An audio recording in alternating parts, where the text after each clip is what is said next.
তো hello guys, welcome back to my ঝিঙ্গা বিল। তো আমি সকাল সকাল ঝিঙ্গা তুলতে চলে এসেছি। ঝিঙ্গা তুলছি 1 2 3। হ্যাঁ, ঝিঙ্গা তোলা হয়ে গেছে। দমে ভারী লাগছে। ঝোলাটাই মনে হচ্ছে 2.5 কিলো হবে। 2 বস্তা 2 বেগ।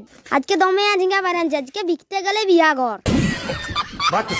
ঝিঙ্গা গিলা সাইজ দেখছো গাইস, এক নজরে ক্রাচ খান যাবা, নাই নিয়ে ঘর চল যাবা। তো গাইস আজকে দমে ঝিঙ্গা বেরানছে, গাড়িটার কানে মাথায় বাঁধে দিনছে ঝিঙ্গা। তো এক বেগ রেখে দিয়ে গেল কি হতো, ওইটা আমি দেড় হওয়া নিয়ে যাতি। তো আমারও দুটি ছিঁড়া পরোটা খাওয়া হতো। গাইস আরেকবার বুরুজ খলিফা সাইডটা দেখিলে হবে, খরচা আছে।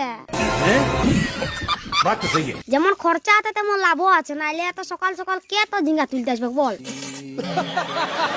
বাবাই সব ঝিঙ্গা গিলা নিয়ে চলে গেল, আজকে আমার আর পরোটা খাওয়া হইল না।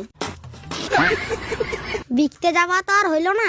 মুগর ঝিঙ্গা গিলাকে ঝোলায় ভরে কাঁধে নিয়ে ফেলাই ঘর চলে এলো।